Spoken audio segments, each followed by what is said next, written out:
a pleasure to have you. So the whole point of this is just to let you know about the process of applying for PhD study here in Hong Kong. And then, as I believe most people might know, the 2025, I think 2026 session application, yes, I think that's one, opened this month. So we'd like to give you tips and tricks, what to expect, what to do, how to go about it, how to phrase your applications, and then of course to make ourselves available using our contacts in case you need help with application or some other things. So without further ado, I would like to hand over back to the coordinator in person of Mr. Soprojabo to welcome all the speakers and to further the coordination of the event. So once again, you're welcome and thank you for attending. Over to you, sir. Thank you, Mr. Gedembe, for the opening remarks. So our first speaker today is Dr. Kindness Uyanga.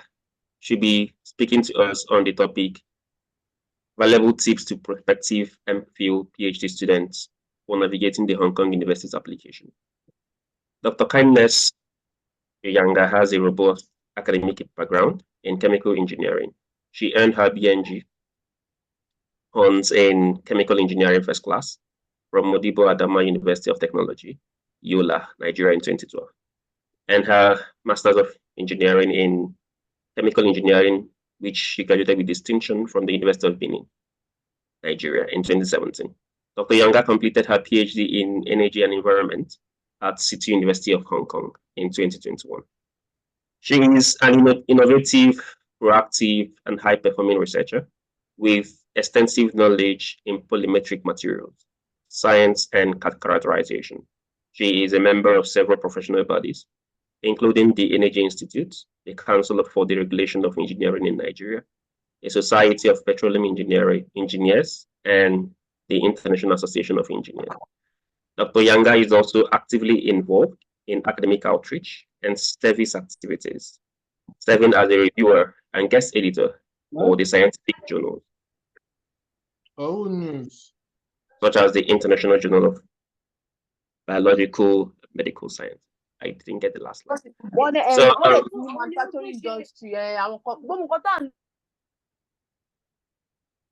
Like the president said, it would be good for everybody to mute themselves so that we can have a smooth session. So on this note, I would like to invite Dr. Kindness Uyanga for our talk. Dr. Uyanga, please. Thank you. Hello, everybody. Nice to be here, and welcome to all of us all joining from Nigeria and aspiring to conduct a PhD or MPhil in Hong Kong universities. So I will share my screen. Okay.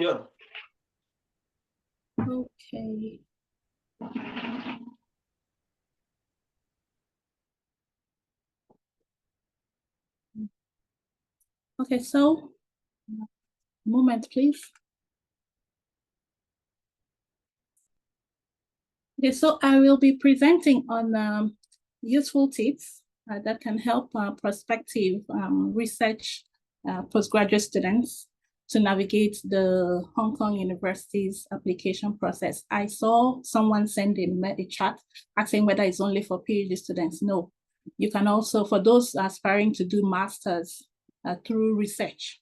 Yeah, so this presentation, you can find it useful. So this is the outline of what I'm going to talk about. Because I'm going to spend only 20 minutes presenting, so I will go straight to the point, and this is my outline. So the research postgraduate studies in Hong Kong, I'll talk about why Hong Kong, what are the financial supports available, and then what are the participating universities. So Hong Kong, the president mentioned briefly, has more than 5, about 5 out of the 8 participating universities ranked among the top 65 in the world. So that's an attractive point to consider choose Hong Kong University to do a research study program, a postgraduate in research. Please, could you mute yourselves so we don't have the feedback? So another point is that Hong Kong is interested in getting talents all over the world. So they call it a hunt. So the government has this global talent hunt. So if you're a talent any part of the world, you're welcome. The government of Hong Kong meets you. So that means you have an upper hand in coming to Hong Kong to do a research postgraduate study. Then Hong Kong is a dynamic city. And then if you are interested in building a career in China, so Hong Kong is a perfect entry point for you. However, there's one thing I would like to mention too. Hong Kong is economically prosperous. If you compare universities in US, Canada, and other parts, you'll see that the money that the government gives to the students is high, seems attractive, but you should also be careful to know that the cost of living in Hong Kong is high. So you have to consider these when coming to Hong Kong. So what are the financial support? There are mainly two for postgraduate studies. So there's the HKPF, the Hong Kong PhD Fellowship. There's the postgraduate studentship. These are the main two. And then there are other scholarships available. So these scholarships include university-specific scholarships. There are external scholarships from other organizations, industries. So you have to search each university to see what funding support they provide to their prospective students. And then in Hong Kong, there are 8 universities that participate in these funded research postgraduate studies. So I've listed the 8 universities on my screen. So you can take a screenshot and refer to their website, their individual websites later. I've also put together, hold on, yeah. So for more information, I've also put links that you can refer to. Because I said I have only 20 minutes and I'll stick to time. So since the next speaker will be focusing on the Hong Kong PhD fellowship scheme, I will just talk briefly about the postgraduate studentship. So this scholarship goes to full-time PhD and full-time MPhil students.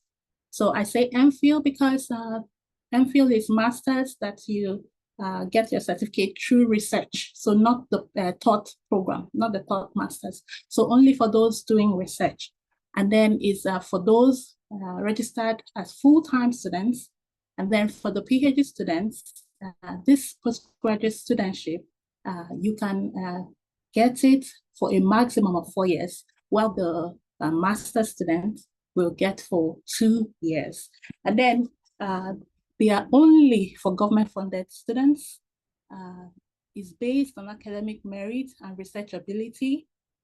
And because the government wants you to focus on research when you come to Hong Kong, so don't expect that you will do any other work apart from research under that scheme that you came in. And then it is renewed yearly, subject to your academic performance. You must meet the academic requirements.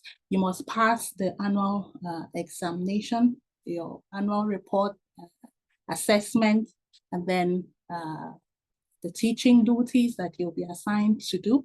So if you don't meet them, those basic requirements and your own personal academic progress. So if you don't meet those requirements, the scholarship will be terminated. And then for those under this studentship, you have to participate in teaching duties, yeah, and other research-related or other support duties that your supervisor will assign to you. The supervisor and the department, your department will assign to you. And then there are two, it comes with a monthly stipend or financial support. So it varies between universities from 18,000 Hong Kong dollars to about 19,270 Hong Kong dollars. And then there are two rates. So there's one called basic rate, and there's another called advanced rate. For those under the basic rate, you are not expected to take qualifying examination. But for those who pass the qualifying examination, they get more of the money. Yeah, a little more of the money because they pass the qualifying exam and they are under the advanced rate. And then briefly, the qualifying exam is a separate type of examination that you will be required in addition to your usual, the yearly annual report assessment that you will undertake. So usually for those doing full time, you must pass it between the first 10 months you come to start the PhD and 24, between 10 months to 24 months from the start of your PhD. So under the studentship, you also have some financial support to participate in conferences. Some universities place it at 10,000 Hong Kong dollars. Others prefer to give you a certain amount, 25,000 for the whole study period. So you also need to check what is specified for the universities that you're applying to. As a PhD student or an MPhil student, having the studentship, you're also entitled to stay in the hostel to get university accommodation. But you have to apply and then be shortlisted. So if you're not shortlisted, that means you have to stay off campus. And then for this studentship, since it is government funded, you do not need to apply for it while applying for your PhD study or your MPhil study. So no additional application, no separate application is required. So once you're applying for a PhD or an MPhil program, automatically you'll be assessed to qualify for the postgraduate studentship. So this information too, you can refer to them on this link that I have provided.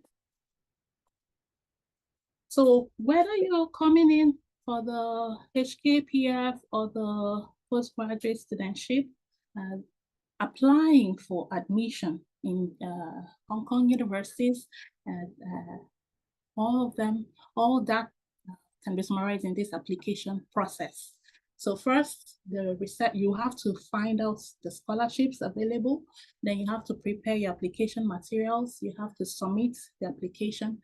And then these come if you are shortlisted. So you prepare for the interview. You can prepare for it even before being shortlisted, or you can prepare after you've been shortlisted and they await your results. So first, you have to do your own research. So you have to find out which scholarship scheme you want to come into, what's available, and then you check if you meet the criteria. Then you put together your required documents. Mainly, you need an up-to-date academic transcript, you need your CV, you need a personal statement, you need recommendation letters from your teachers or mentors. And then already mentioned the CV, you need your certificates.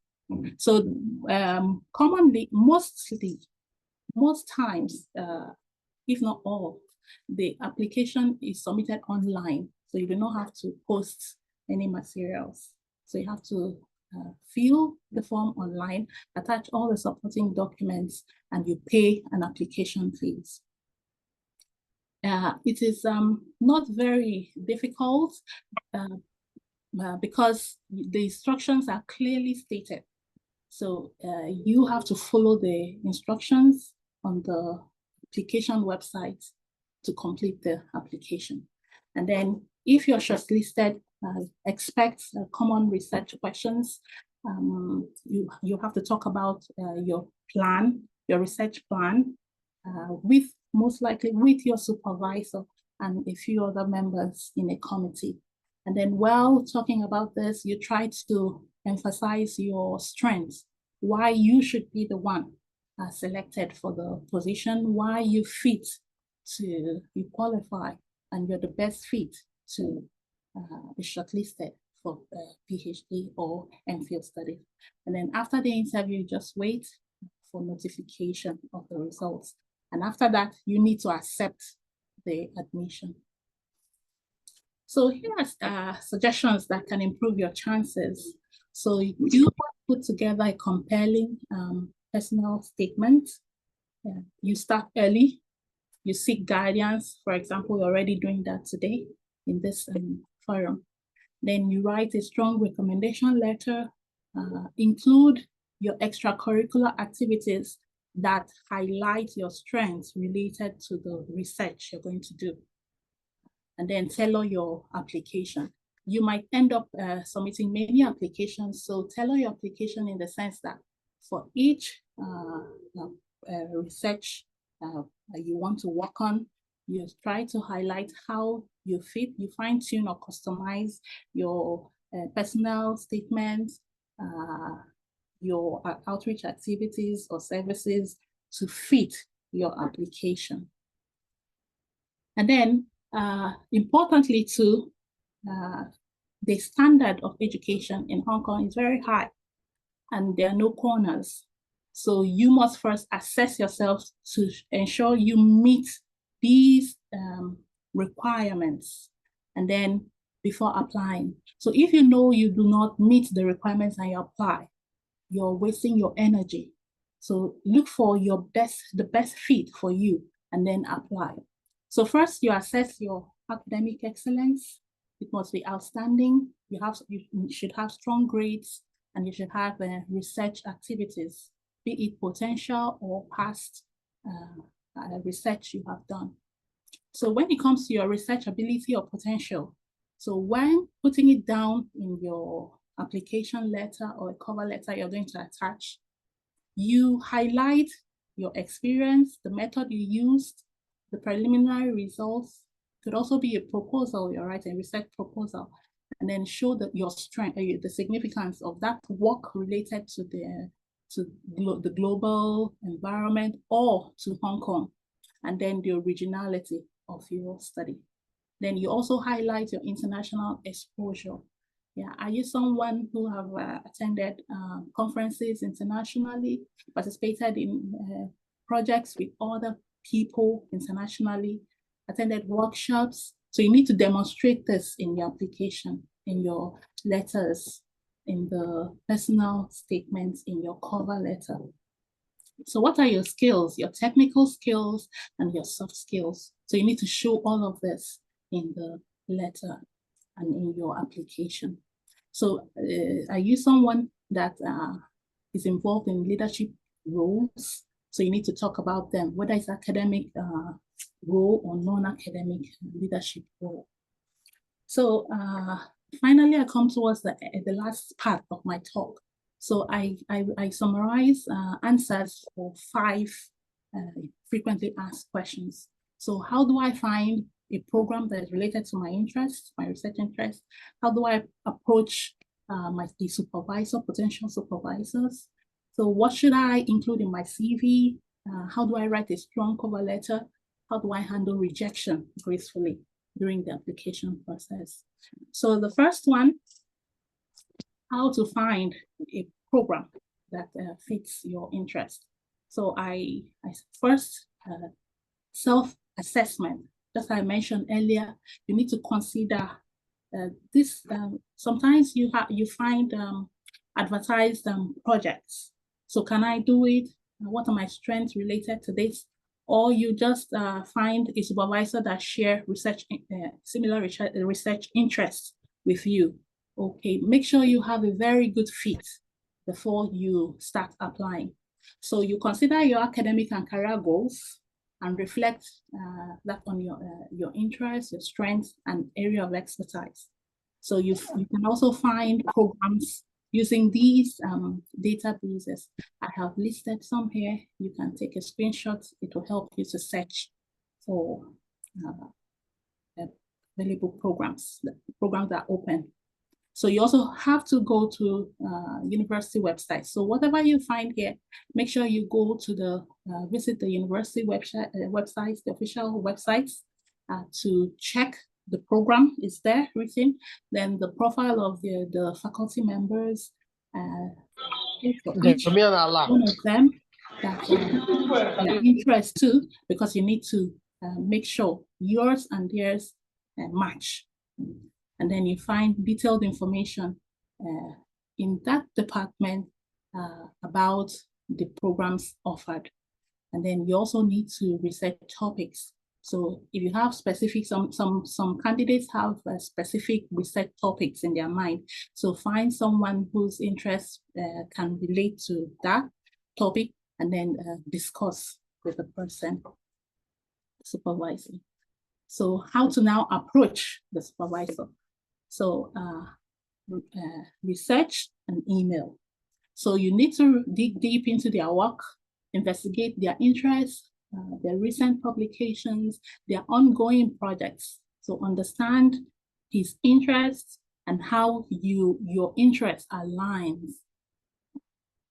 Then you now send a personalized email. Okay. A personalized email. So it must be concise, it must be respectful. Yeah, you must state specifically what you need. It must not be lengthy, but it has to be genuine and express enthusiasm. So in the personalized email, I put 3 points to highlight here. It must be specific. So you must state clearly why you are interested in working with the supervisor, and then discuss some potential research ideas and questions you would like to explore. Highlight your fit. So emphasize why you are a good fit. Yeah. So what is your background? What is your skill? What is your passion? Show that you have done homework. That is, you've gone through his website, you've read his publications. Sometimes in their publications, they suggest next area of research, future research. So you can talk about those. So make sure you show them you're serious-minded and you're ready to work. And then you can even politely request a meeting virtually in your email, and then show that you're flexible. So you don't tell someone, and I would like to have a meeting with you tomorrow, so time, to allow the person to suggest time availability. So what should be included in the CV? So I have outlined some points. So your contact information, full name, email, phone number. You do not put your personal data, not like your age, like your marriage status, blah, blah, blah. No. So this is enough, professional enough. So the objective of some people talk about themselves, 2 to 3 sentences summarizing your academic background, your research interest, and your goal. Then your education, you list it in reverse chronological order. Yeah. Your research experience, your skills, the technical and soft skills that relate to that field of research that you're interested in. If you have publications, you put it down. If you're first author, you emphasize that. If you're the corresponding author, you emphasize that. So if you've attended conferences before, it's a good time to show it in the CV. If you have teaching experience, you were a lecturer in Nigeria, you will show it in the CV. So awards you've gotten, if you were the best graduating student in your school, or the outstanding in the community service work that earned you awards, you put it down in your CV. And then references. So in the references, I'd like to mention that you have to find people who will speak well about you, people who understand your academic and research works. So you don't go right into people who will not recommend you academically and or your character. Dr. Kindness, you have 2 minutes. Okay, I'm almost done. Thank you. So for the cover letters, this is what's acceptable. Must be concise, straight to the point. Talk about, highlight your motivation and your background and how you can contribute in the research going on. And these are the don'ts. You don't do this. And then how to handle rejection. Remember that rejection is a stepping stone towards success. So don't take it personal. Maybe you're not the best fit for that position. So do not give up, applying. And then lastly, eligible international students can apply for research postgraduate studies in Hong Kong. The application process can be navigated successfully and start early, stick strictly to the specified application instructions. All the best. Thank you. Thank you so much, Dr. Uyanga, for that detailed, wonderful, and insightful presentation. I believe that our participants must have learned a lot. And so before we move to the next speaker, we are going to have 10 minutes of Q&A. So if you have any questions, this is the moment we are going to answer them. And to help us to moderate the question and answer session, may I hand over to Mrs. Okonna.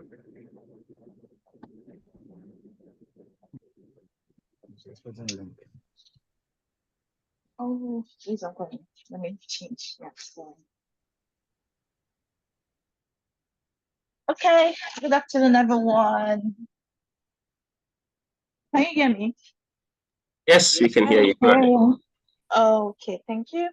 So to the question section, before I start, I would like to say a very big thank you to Dr. Goodness, Dr. Kindness. The presentation was one of a kind, like so rich.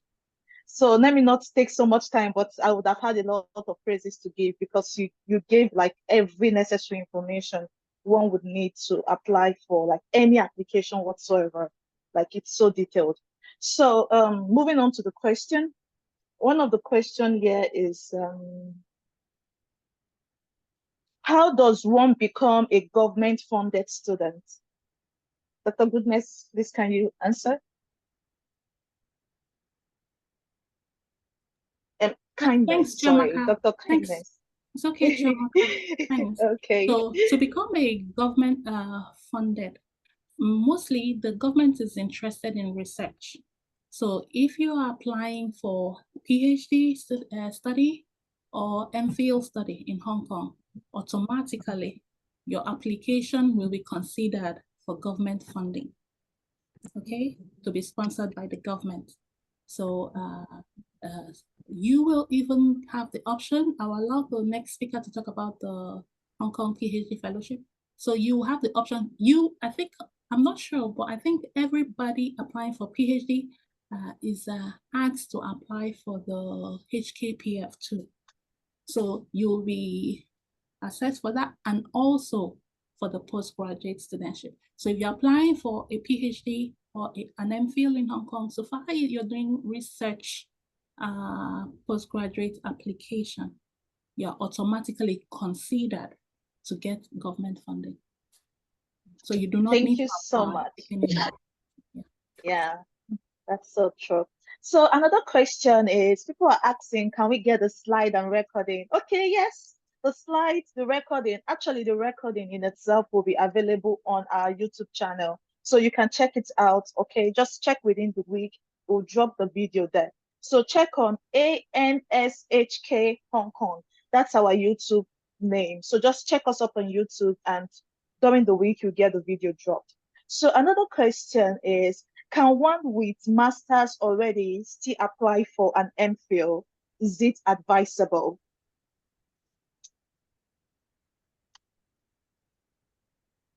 There's no harm in trying, right?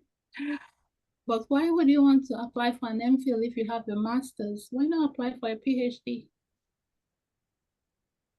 Actually, that's true. Yeah, that's based on my experience.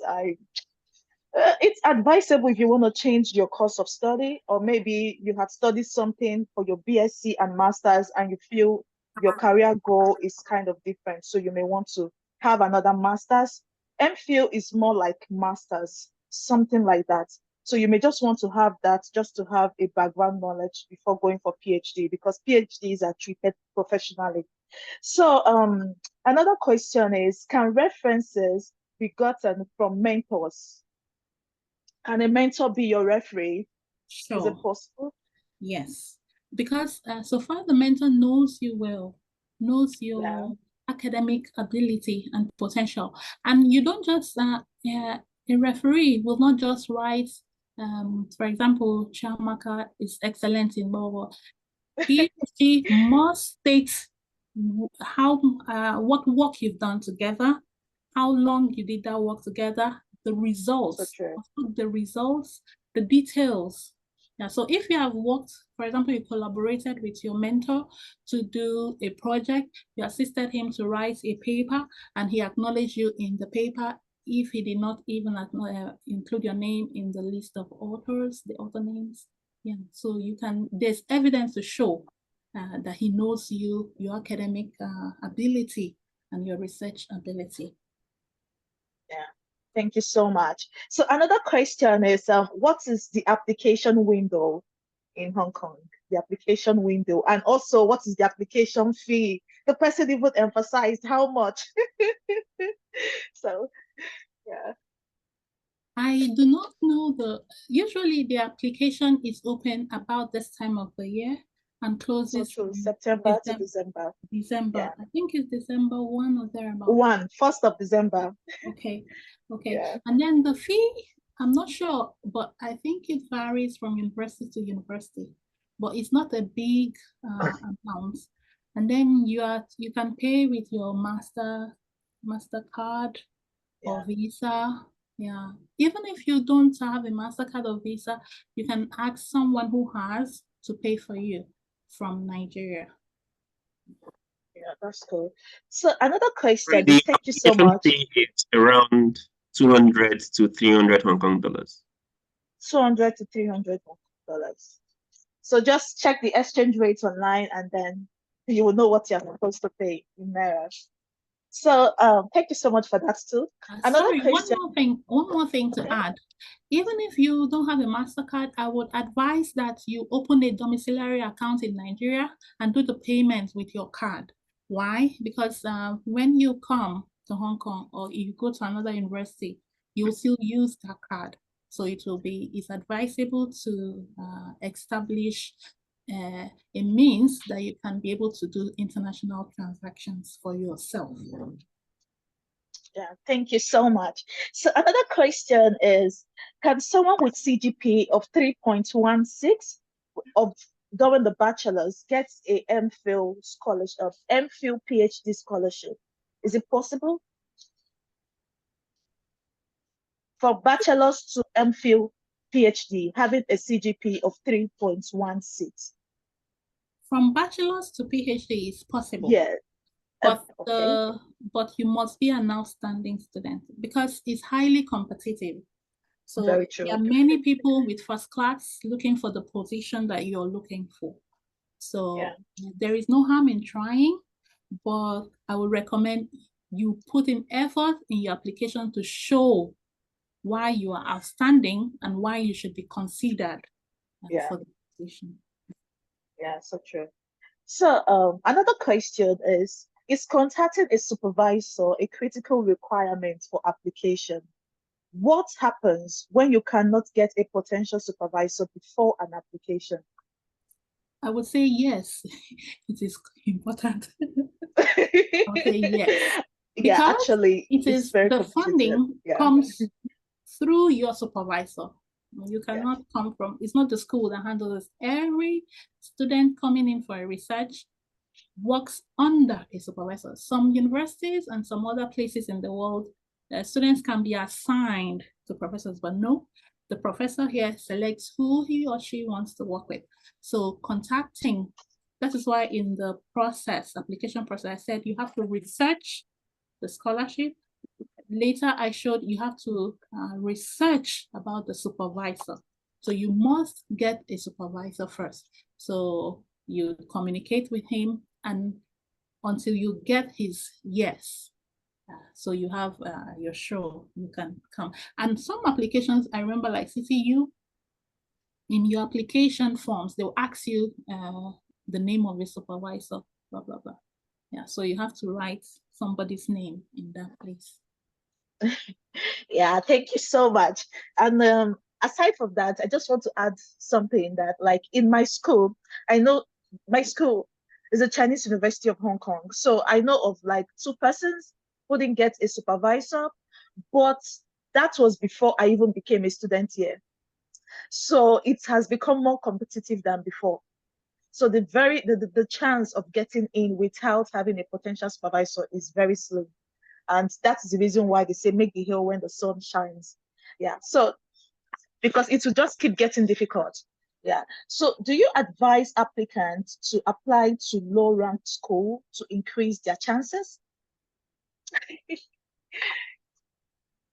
For the postgraduate research program studies, Yeah.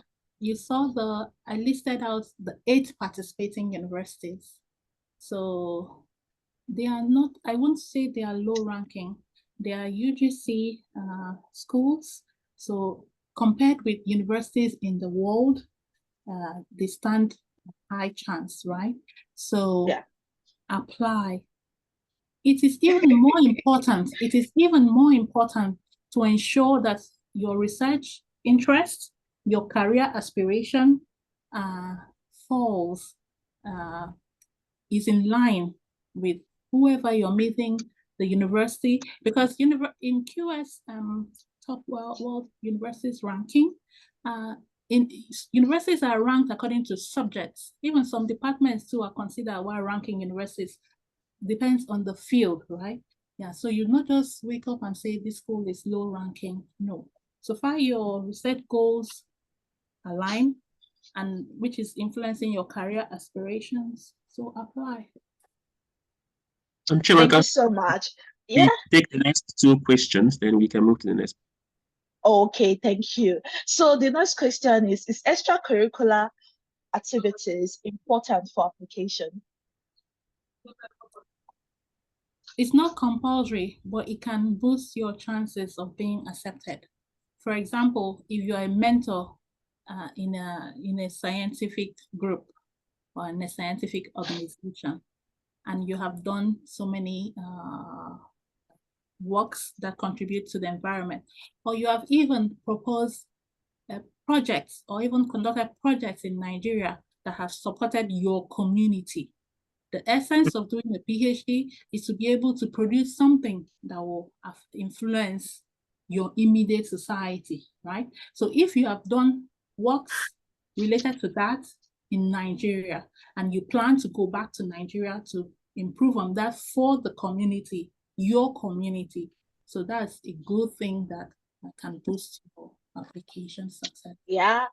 That's so great. Thank you so much. So another question is, can I start my application if I don't get a reply from a principal investigator and invigilator, investigator, like a supervisor?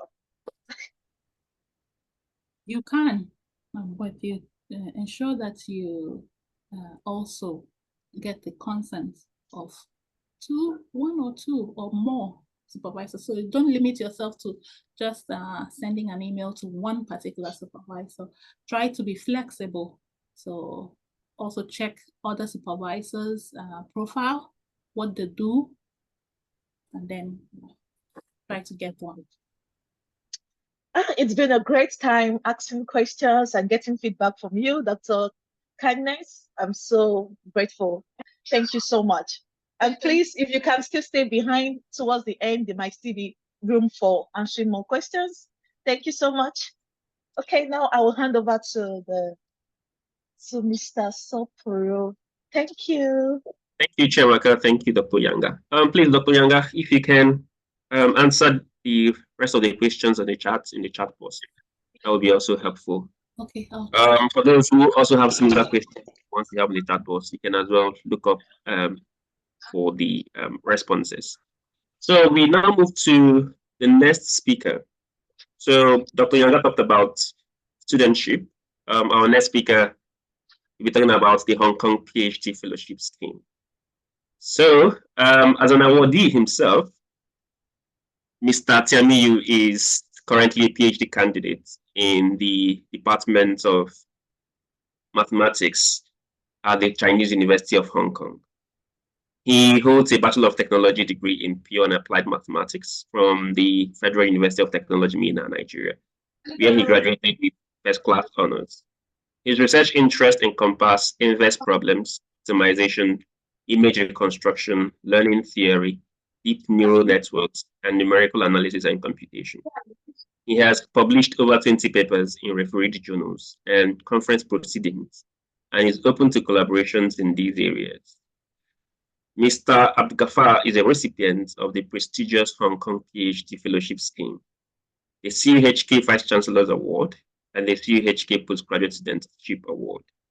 He has received several other awards, including the 2023-2024 Ernst Max Grant, worldwide from Austria's Agency for Education and Internationalization, the Sir Peter Ojombende Prize for the Best Graduating Student in the Department of Mathematics, Minna, in 2016-2017 session, the 2021 Pan-African University Scholarship at the Pan-African University Institute of Basic Sciences, Technology and Innovation, which he declined. A medal at the 2017 National Mathematics Competition for University Students by the National Mathematical Center, Abuja, and the MTN Foundation Science and Technology Scholarship Scheme for undergraduate students. The award can go on and on. But for time's sake, we are going to leave them here and then invite Mr. Abd'Gafar for his presentation. Babi Beji, over to you.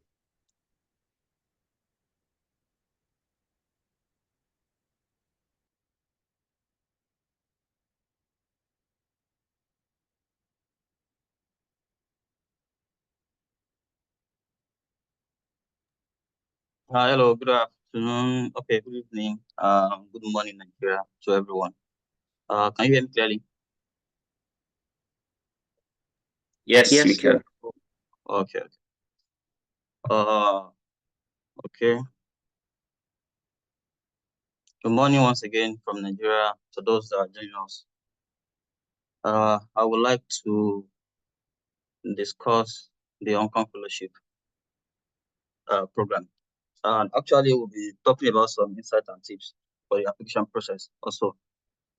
Thank you for the wonderful introduction. My name is Abd'Gafar Tunde. I'm a PhD candidate at the Department of Mathematics, CUHK here in Hong Kong.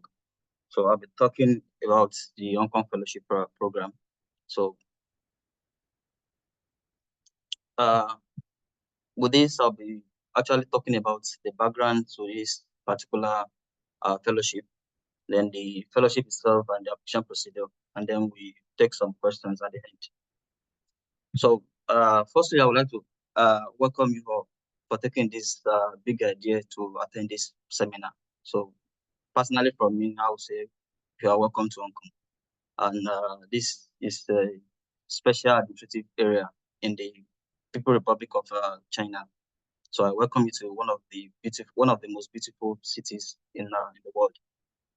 So the first question I would like to actually ask is why should you consider coming to Hong Kong? Actually, there are several factors for you to, several reasons for you to choose to study in Hong Kong.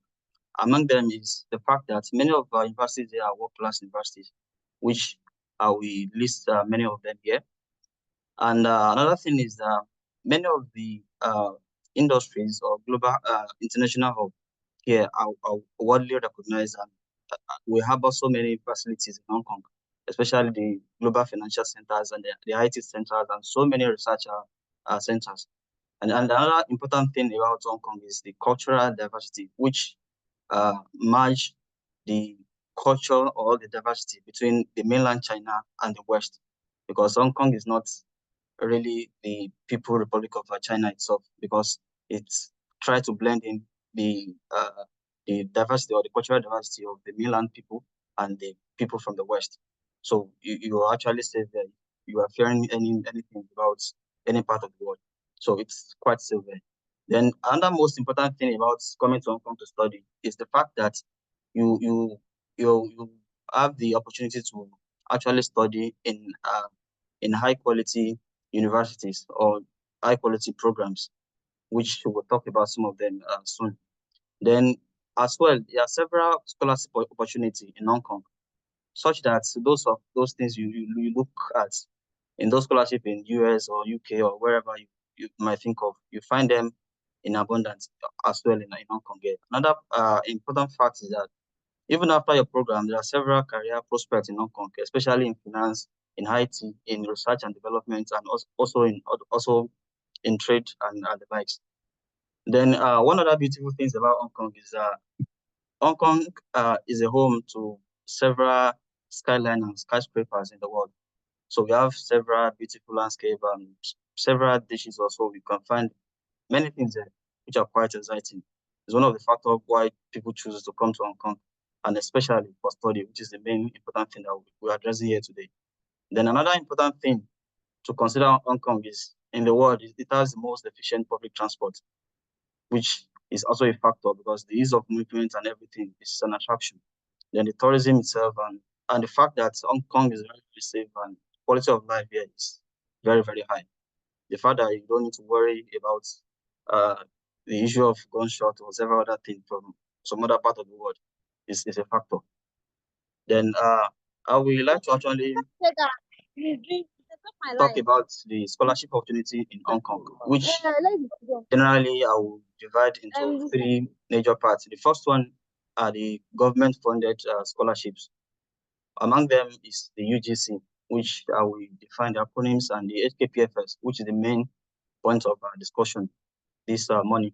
Then the other one is the university-specific scholarship. Among them is the Studentship Awards, which is the scholarship that was actually addressed by the previous speaker. And I think she actually did justice to the topic, and I think she has actually helped my work here. Then another scholarship under the university specific is the Vice Chancellor's Award. Then we have the Presidential PhD Fellowship, which I think you can find that in some schools. For instance, the PolyU, which offer this particular fellowship. Then other ones are the private organization or maybe grants from a supervisor or some other related fellowship or loans and some other things. It's very common here. You see several private body that actually awards scholarship for students even from all over the world. So in this particular talk, we'll be talking about what HKPFS is, then why you should be applying for this fellowship, and how do you go about the application, then when should you apply, and then the time frame, then what are some additional tips or some other things that we'll discuss at the end of this discussion. Then going to the HKPFS. The HKPFS is the Hong Kong PhD Fellowship Scheme, which was established in 2009 by the RGC, which is the Research Grants Council of Hong Kong. So the main aim of this particular scholarship is to attract best and brightest students from all over the world to pursue their PhD in Hong Kong University. This is the main thing here that I want to emphasize here is the best and brightest student, because that's the main attraction of this fellowship. They like to attract the best brain from all over the world. So and you can get the details from their main website, which is on the screen. Then this year, this is their call for application. I think you can find this on their website. So in Hong Kong, there are 8 fully funded universities in Hong Kong, which are listed on the screen: the Chinese University of Hong Kong, the Hong Kong Baptist University, the Lingnan University, and the Chinese University of Hong Kong Education University, the Hong Kong Polytechnic University, We have the Hong Kong University of Science and Tech and University of Hong Kong.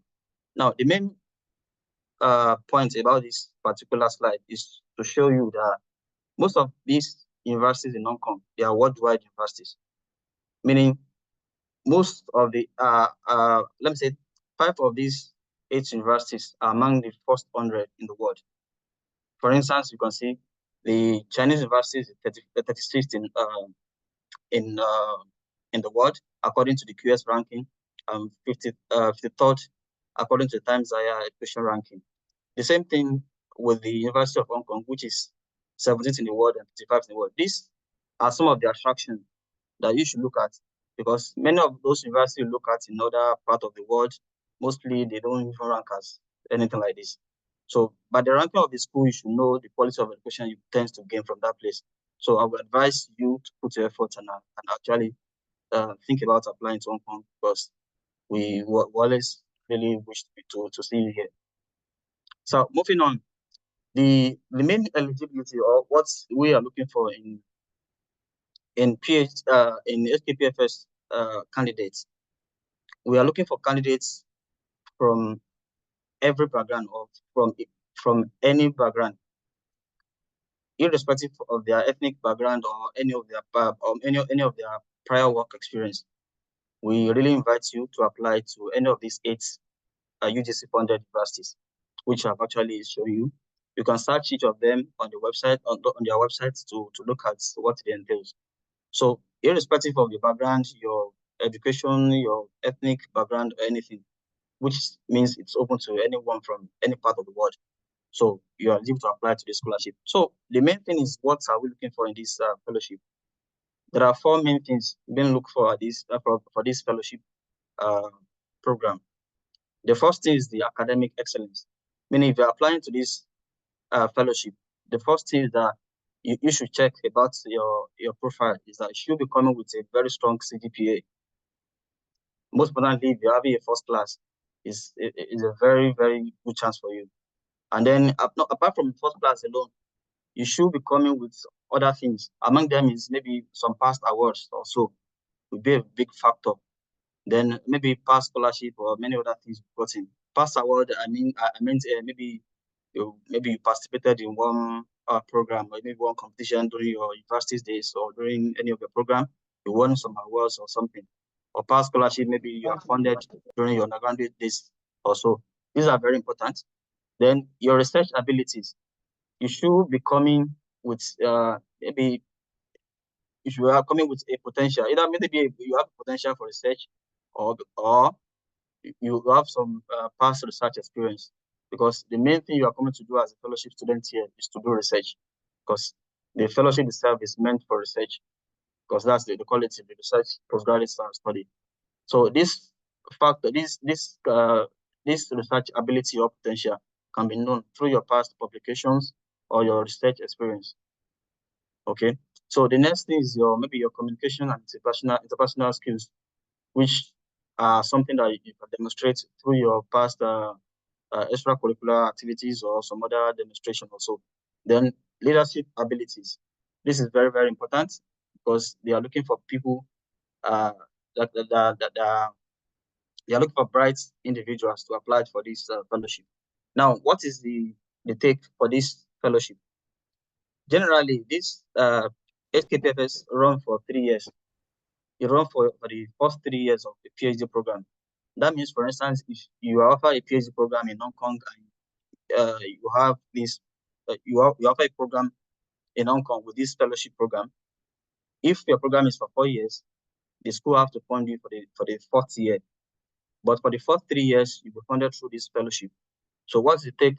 The the annual stipend for the fellowship is 337,200 Hong Kong dollar, which is equivalent to 43,230 US dollar. So this is a lot. I paused it because most of the scholarship you are actually looking at in maybe from US or so. I don't think they can offer something as huge. And another important thing to also note here is that this are tax free. So this is a lot for you.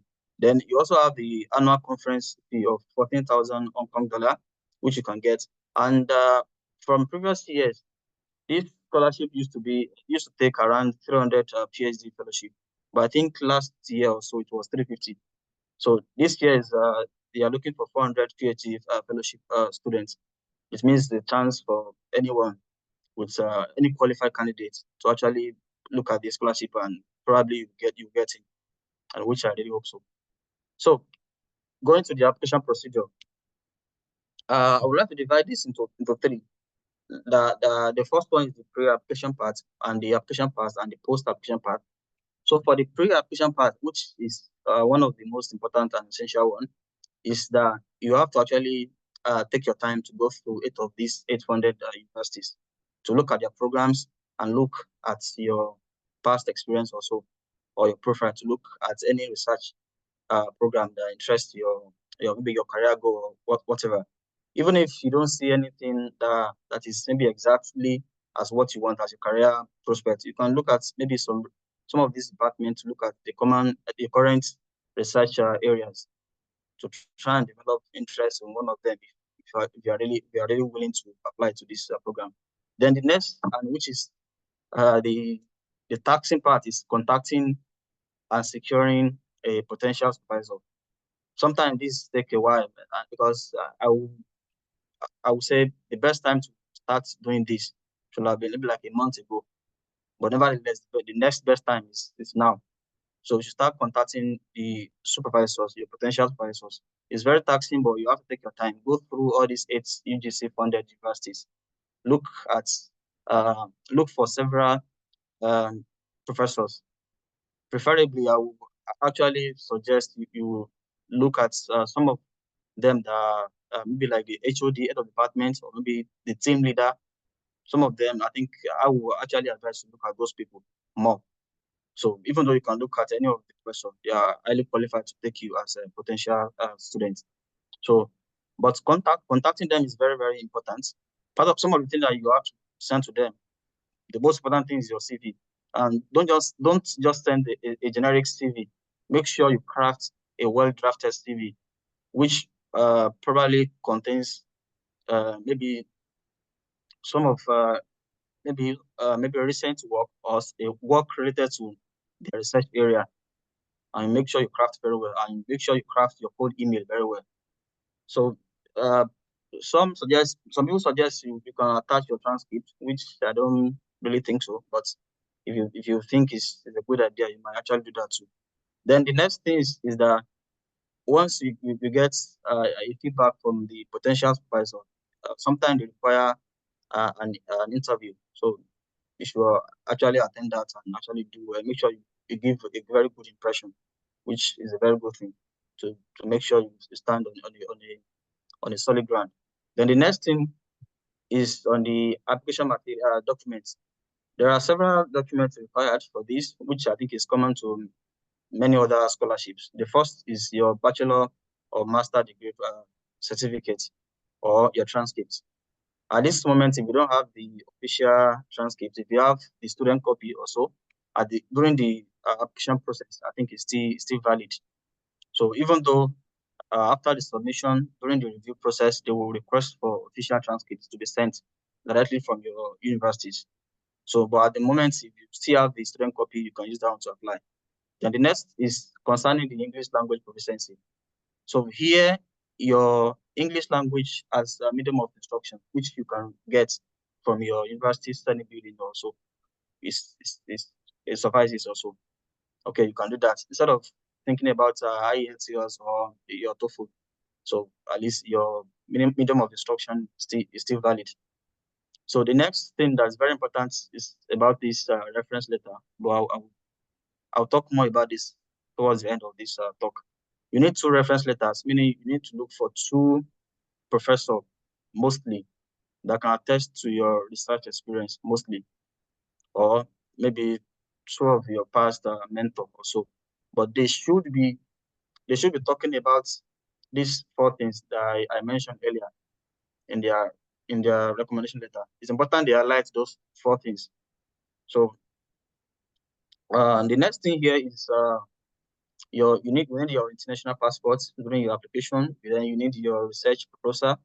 we'll talk more about this, and motivation, or maybe statement of purpose, which I will elaborate more on. Then now to the application process. The first thing you need to do for this HKPFS application is that you need to submit an initial application, which need to be submitted to the UGC or to the RGC. That's the Research Grants Commission, I think, Council. Yeah, Council.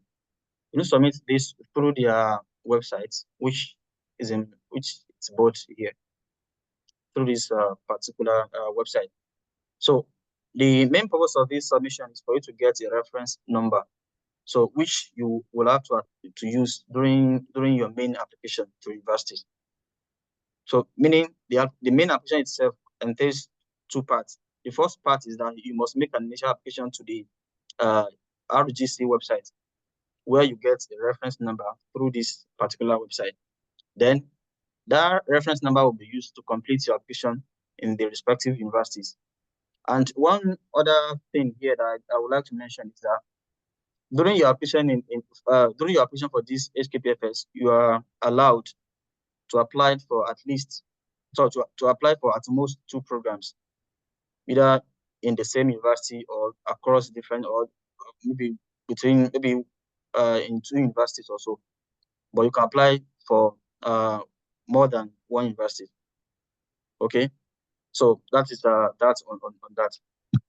Then to the main application itself, the application to the respective school, it actually differs depending on the school you're applying to. Some of the schools, they separate the whole application such that the first part of application on the school website entails your biodata, where you submit your basic information also. Then the advanced part of the application now, it will request some HKPFS documents, which we will talk about. Then another thing you have to note about this fellowship application is that the scholarship is very, very competitive. It's highly competitive, which means you have to submit a very solid and excellent application, because meaning you don't leave anything for chance. So make sure you submit a very strong application, right, and it takes time, but you have to actually endure the whole application, because you make sure you submit the best, which they are looking for. Then other thing is they need lots and lots of your certification, maybe online courses that you took in the past, then maybe some awards you had, or maybe prizes and recognition, maybe as the best graduate students, or maybe as this and that, or even all these awards that I think most first-class students get that in Nigeria. Maybe all these Dean List awards, or maybe all these Vice Chancellor's award or something like that. I think every session or so, all these are part of the thing that you can include in the session for award or prizes and the likes.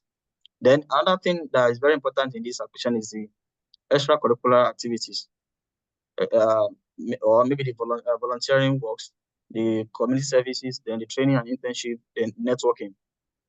They need you to demonstrate all this, or maybe some of this, as much as possible.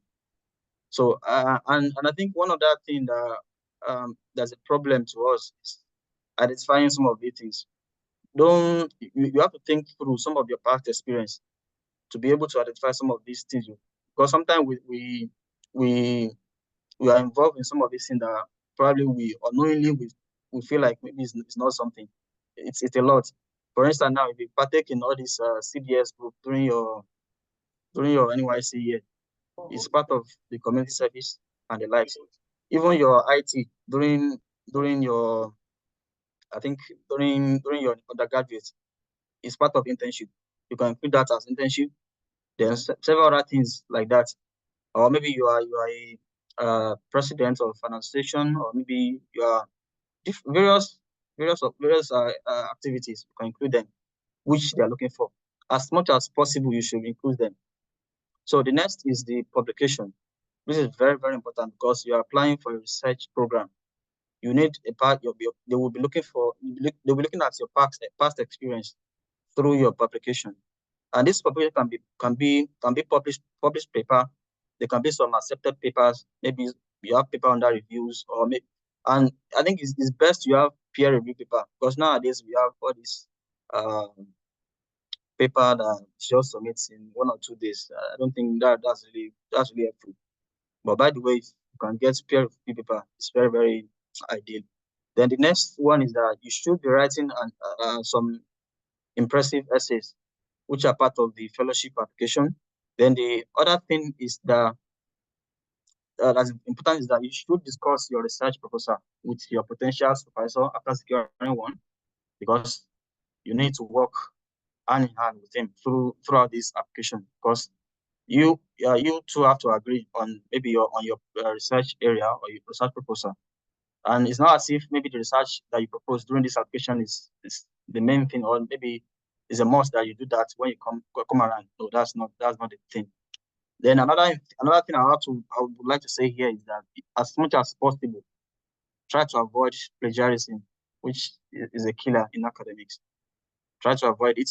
Then the next thing here is during your research proposal, which is a big deal or is an integral part of this application, is the same thing, or let me say it's like every other research proposal, which contains the research objectives, the methodology, the expected outcomes, then the impact or the novelty and the significance of that particular research. These are the sections that you have to highlight in the research proposal. You should actually take your time to actually read some paper, maybe in that particular research group which you have interest in, or you go to some journals, some maybe top impact high impact journals. Look at a recent publication, try to study some of 2-3 papers to actually have some research direction. Then you'll be able to craft novel research or something. So because this particular part is very important, and this is one of the main parts that distinguish the application for studentship from the fellowship. Okay, so is the part that you have to actually write this particular research proposal, and this research proposal it has to demonstrate your ability to conduct independent research and the understanding of that particular topic, and how to actually show your research potential. Then another thing is that any article that you cite in the work, you have to actually include the reference. Is important in academics too. So to the next item is on essay writing. In the fellowship application, there are a lot of essays you need to write, which basically talks about your personal statement, or what we call the statement of purpose. This actually explains your academic and research background, your research interests, your career goals, and why you're applying for the HKPFS. So some of the questions that you probably likely see is something like describe your related experience or participation in research projects. This will want you to actually discuss everything about your past research experience, then how that has shaped your research interest, even in the program that you're applying to. Then another one is that describe your proposed research plan with detailed objectives and methodology for doctoral research. Also provide references or citation if applicable. This seems like your research proposal, which you have to write. Then some other topics, or maybe some other subjects that you also write on in some are like reason for pursuing the PhD in outcome, and many other essay topic or so. I think it's like 3 to 5 essays you need to write. Many of them, they have the maximum number of characters. Make sure you stick to the maximum number of character. I think, by the way, you won't be able to submit if it exceeds number of character. And don't overlook any essay. Make sure you write every part of it. Assuming you have to write maximum of 200 character, make sure you write almost that 200 and write something meaningful. Avoid maybe errors and the likes, and avoid plagiarism. Make sure everything is because here you are writing your story. You don't need to plagiarize anybody. Write your story beautifully and present it very well. It's very important. Then I think as this a point has been mentioned by the first speaker on the application fee payment. Application fee payment is around 200 to 300 Hong Kong dollar, which is which is a must. And I don't think there's a way for waiver. I don't think so. So, which is not too much, I think. Then, one thing I want to mention is about the post application. Is about the referee letters. This is very, very important because I had a very rough experience concerning the referee. Because after submitting the application, the referee, two of the referee, had to submit their letters. That's why sometimes you have to actually work closely with your referee, because I think sometimes they might be busy. Sometimes instead of them writing a complete letter for you, they just put a few statements or so, maybe based on their schedule or some other factor in Nigeria or so. It's possible. So it's better to actually work close or work hand in hand with them during that time, so that you'll be able to ascertain what they are submitting for you. It's very, very important. And make sure they follow deadline, because sometimes there's deadline for all this, for the referee submission too. Then sometime after the whole submission, if they find your application interesting, they might request for some further documents. And one fact I think I remember here is everything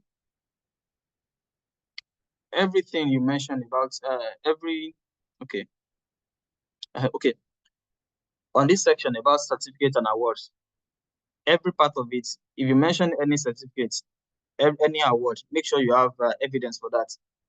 Maybe like a document demonstrating or maybe satisfying you for that particular award or something. If you have a document which can actually ascertain that you have that particular thing.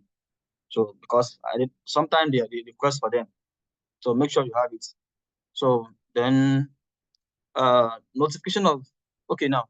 Then after the whole application, during I think December, from December or so, from mid-December or to January or so, if required, you might be invited for interviews. So stay at alert with your email, so that you might be invited for interview. And one other important thing, I think I will mention it later, is the time difference.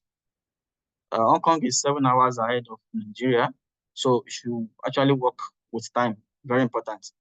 So and then another thing is, if you are nominated for this fellowship, you will be notified by probably January, depending on your school.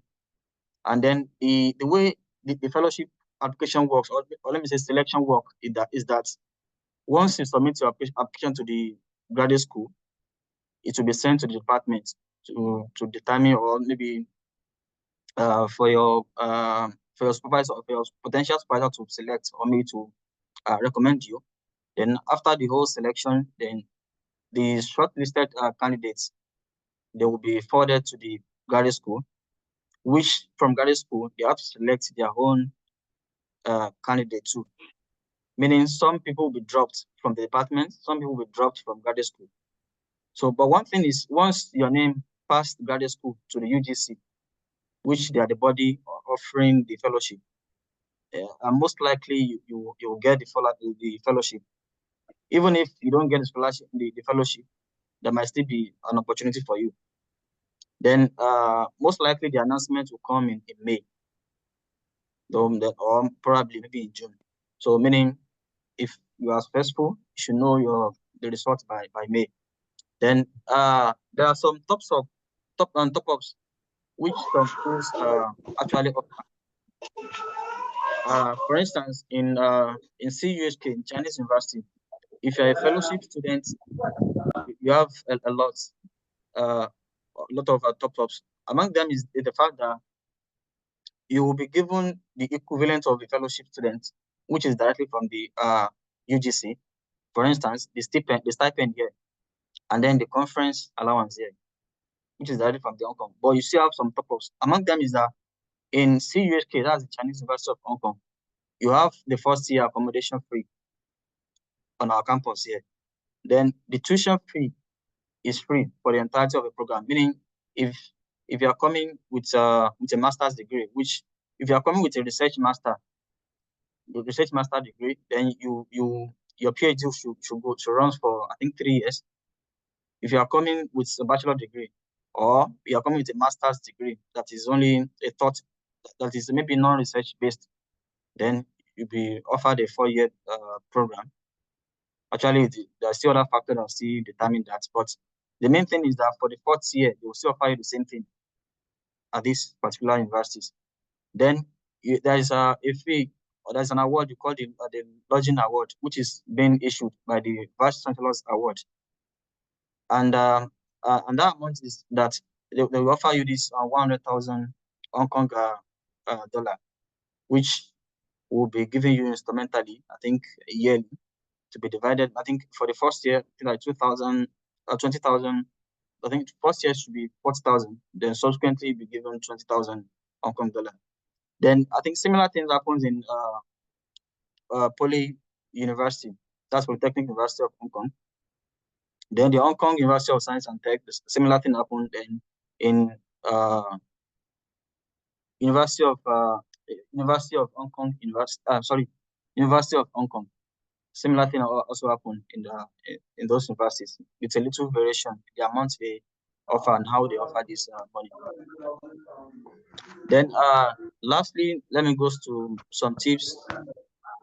Okay, for the tips and some strategy is that the most important thing is that you should actually watch the deadline, because this scholarship, the whole Hong Kong application runs from the 1st of September, which is I think 2 weeks ago.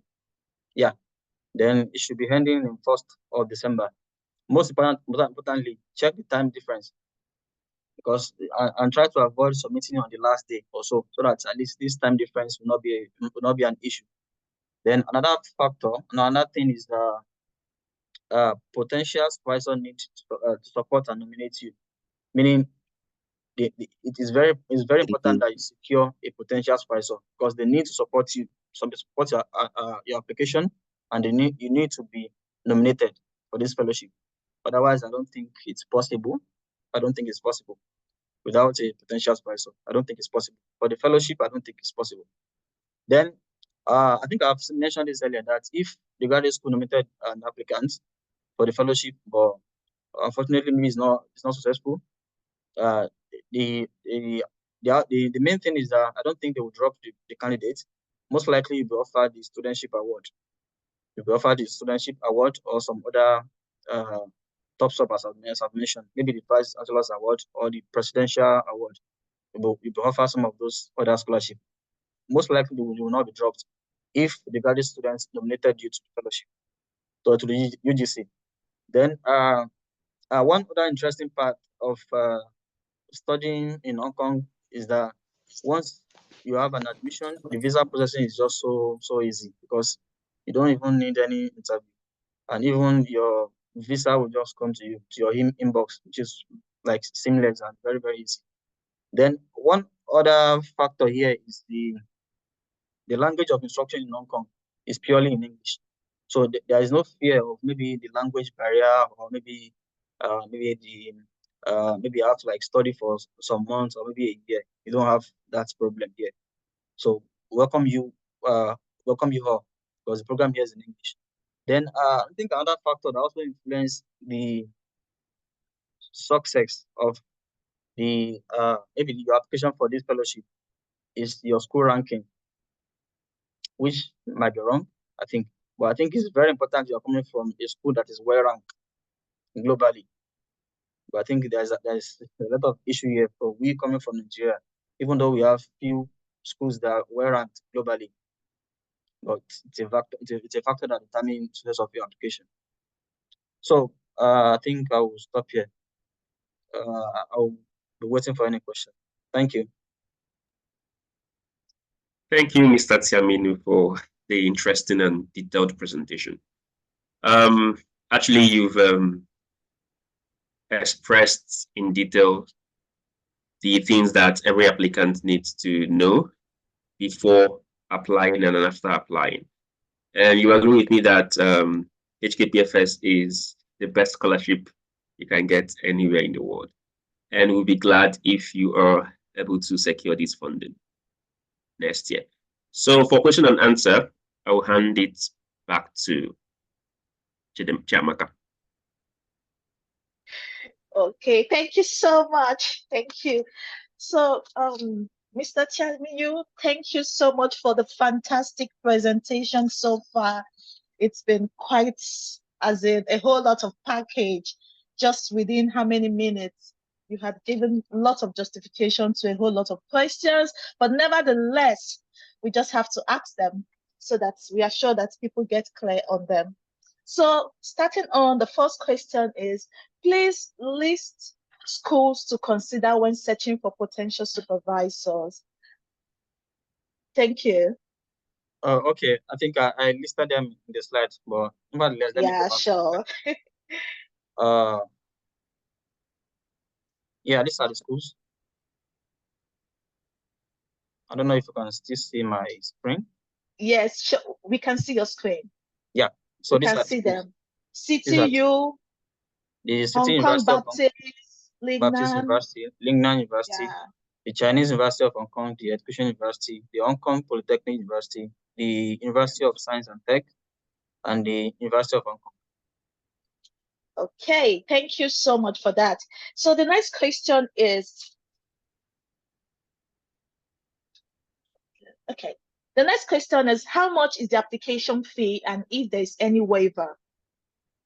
Yeah, I think I mentioned that the application fee is between 200 Hong Kong dollar to 300 Hong Kong To dollar. 300 HK. And I don't think you can waive it, except if There's your no waiver, university, actually. yeah, except maybe your supervisor paid for you or somewhere. I don't know. Yeah, there are no waivers. So except somebody is going to help you somewhere or somehow, but no waivers. Without GRE, am I in good standing than other applicants? Oh my God, you don't have to compare, but yeah, Yes. that was the question. Yeah, for the GRE, you don't Yeah. really need GRE. Actually, you don't need it. I don't have one myself. I didn't use one myself when I was applying, so you don't really need GRE. You don't need GRE. Okay. Thank you so much. Then just move on. Yes, sir. Thank you. So another question is, I graduated with a CGPA of 4.13 of a 5 scale in industrial this thing. What else can I do to stand a good chance during the application process? Industrial chemistry. Yeah. As I mentioned during my talk, if you have a very strong CGPA, it's a very good factor. But nevertheless, there are some other things that actually influence your the success of your application.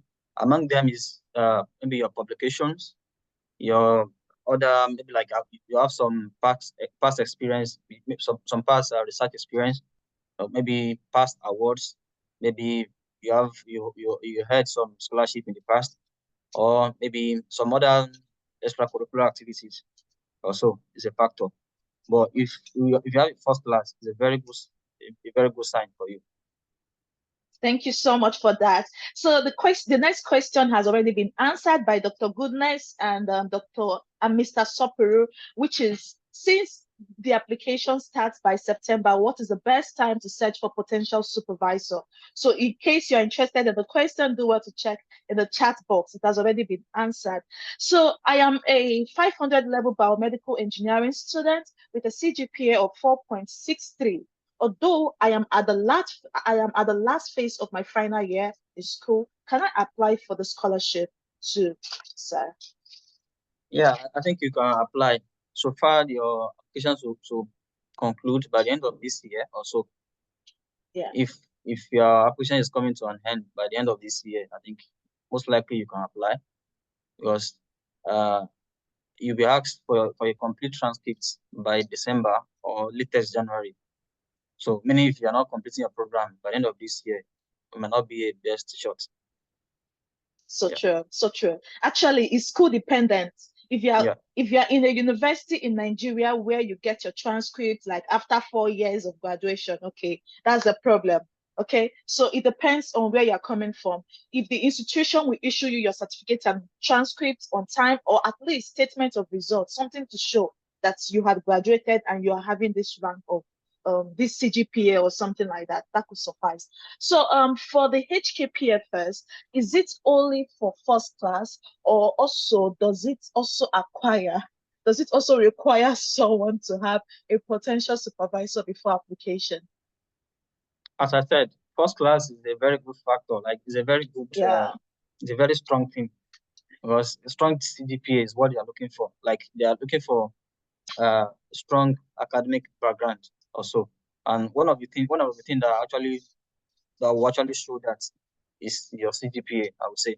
So if you're having a very strong, as we call it, I think there's one thing we call strong 2-1, or what you call it. Yeah, strong 2-1. If you're having that one too, and then you have several awards, maybe publications, then you can get publication by collaborating with people. Even you can go back to your undergraduate research work and try to publish them, maybe in conferences or maybe in some articles. You don't need to have lots of them. I think I only have like 10 or so during my application, and then I don't even have a master's degree. So if you are considering applying without master's degree, it's actually also a thing. Okay. Thank you so much. Thank you so much, sir. So someone is asking, is publication compulsory, or would the person stand a chance without it? The same thing. I think it's similar. Like similar, yes. So it's just like that. You need this to demonstrate you need it, your just your try past. to get it. It's a research program. The research funded. You are a research student, so you need to show that, to demonstrate that particular research experience, and you can do that maybe through your publication. You might even have some of them published. Maybe you have them under review, or you have them submitted, something like that. Because if you're asked, then you have to actually tell them that you've already submitted this, waiting for the review, or it's in review. So, but it's best that you have published work. It's best. Yes. Thank you so much. It's actually a kind of like, I wouldn't want to use the word, but I don't have another word to use in place of it at the time. So it's more like a competition with a whole lot of persons applying from different part of the world with different exposure and every other thing. So you just want to put out your strong leg. So publication is actually one of those things that keep you outstanding. So I have a CGPA of 4.13. Can I apply? That's a question. Yes, you can apply. So what type of language proficiency test are you referring to? I mentioned that if you are asked for this language proficiency test and you don't have any of the TOEFL or IELTS, your English as medium of instruction, which you can get from your universities, is sufficient. Thank you so much, sir. So another person asked, the research proposal, must it be all about a research gap in Nigeria or Hong Kong? Research, I think research gap is research gap anywhere you want to take up it. It doesn't matter where you apply. They don't have this constraint that it must be to something like Hong Kong. No, they don't have that here.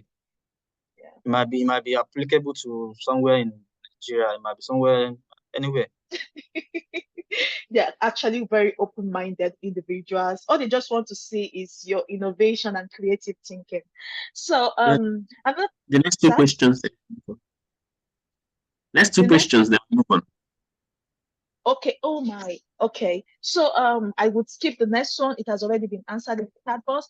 Are work-related certificates applicable, or certificates must be academic specific only? No, it mustn't be academic specifically. It might be maybe any certification that I think that probably can showcase your maybe your academic, or there's academic parts, there's non-academic parts. Like for instance, for all these extracurricular activities now, there might be non-academic also. So both academic and non-academic certification. Especially nowadays, you can actually go online and get certification in less than a week or so from all these courses online. It's something. Yeah, so true. Yeah. Hello. Yeah. So at what point are the essays required? During preliminary application or when applying to the universities? When applying to the universities. I'm coming. Hello. Hello. Yeah, man. I'm coming. So thank you so much for that. Our YouTube channel is ANSHK Hong Kong. So you could check there for the video during the week. Thank you. So back to Mr. Sopero. Thank you so much. Yeah, well, I'll get it back to you shortly. Okay. Thank you for moderating the question and answer session. And thank you, Mr. Tiami, for the wonderful presentation. Please help us to answer the rest of the questions in the chat as well. And so for the next 20 minutes, what we're going to do is to invite one or two current scholars in Hong Kong who are PhD students to share their experiences based on some selected questions that we have here. And to help us with that, I will hand it back to Chiamaka. Okay, thank you so much.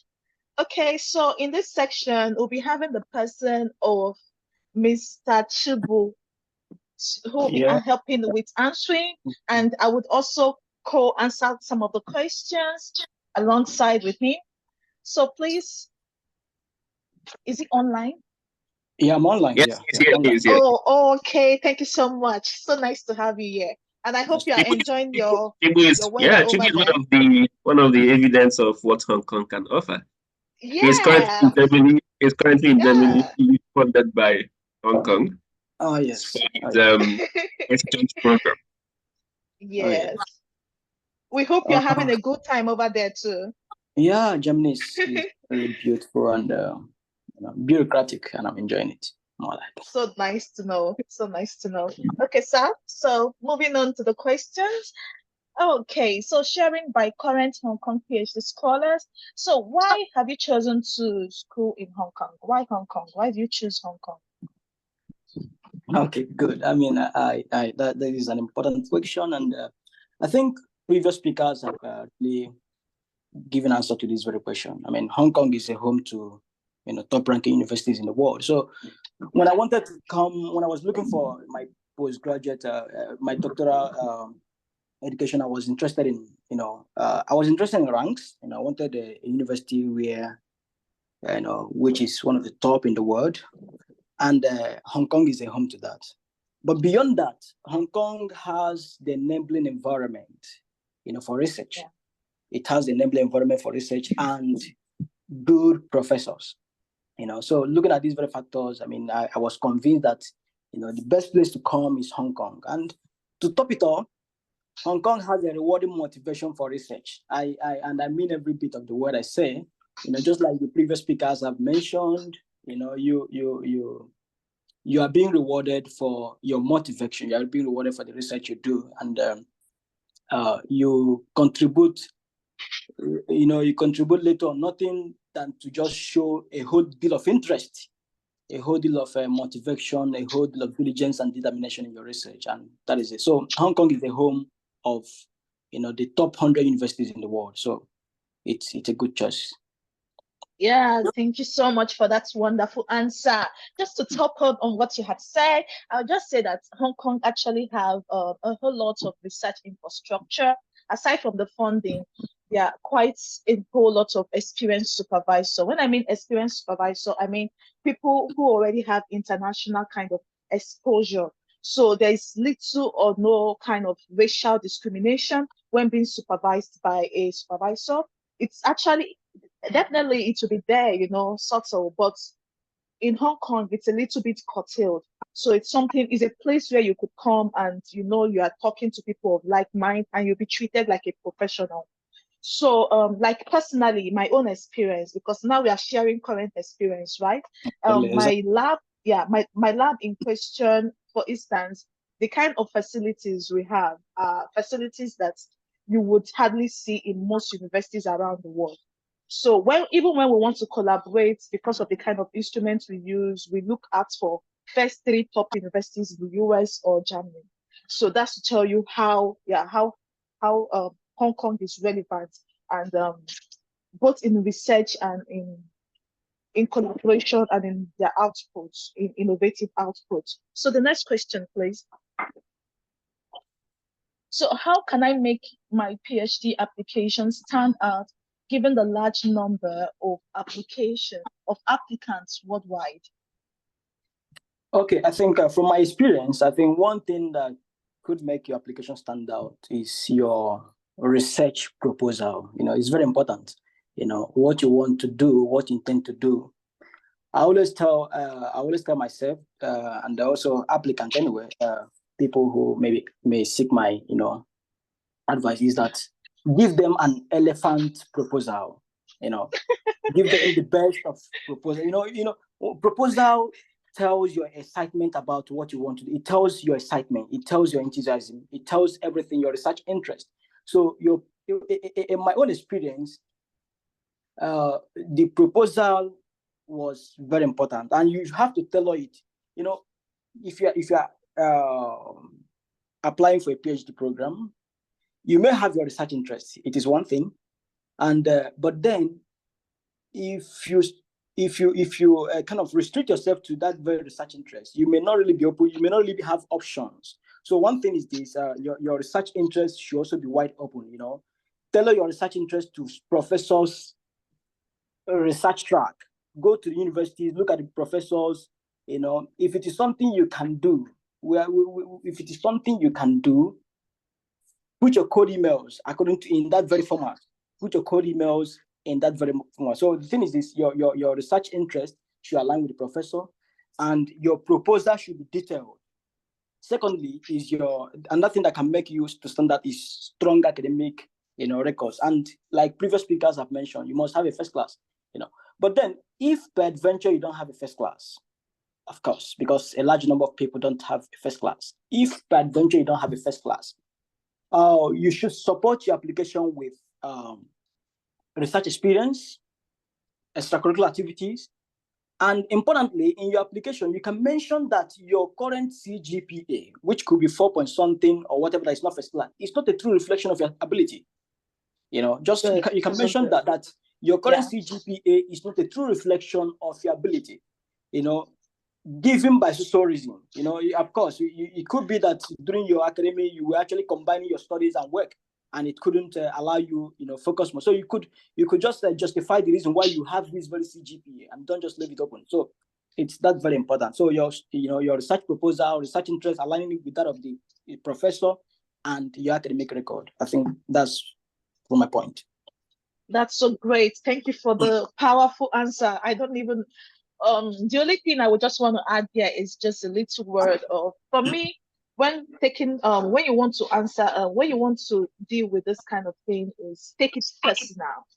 Like, if I want to say, like, originality and personality is the two things. You take the application personal, like as though you're competing with the whole world. That's one. And number two, originality. Everything you are submitting should align to the research interest, to the professor that you are intending to work with. That's also quite important. And in all your writing, explain and emphasize how your past research experience, academic experience, extracurricular activity has prepared you for the PhD. So in all your writing, there should be that passion in your writing, expressing how your experiences have fashioned you to be able to go through with the application and be a better candidate. So the next question, please. What do you think was unique to your application? Okay, the thing that made my application unique from my perspective, I would say, is I had a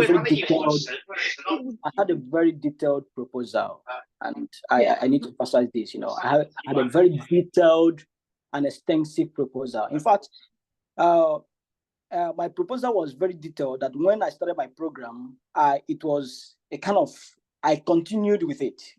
I needed to just, for my confirmation report, I just had to revise, add little things and everything. So it was more like I saw the end of the program from the beginning. So I was very extensive in my proposal, very detailed. I consulted current literature.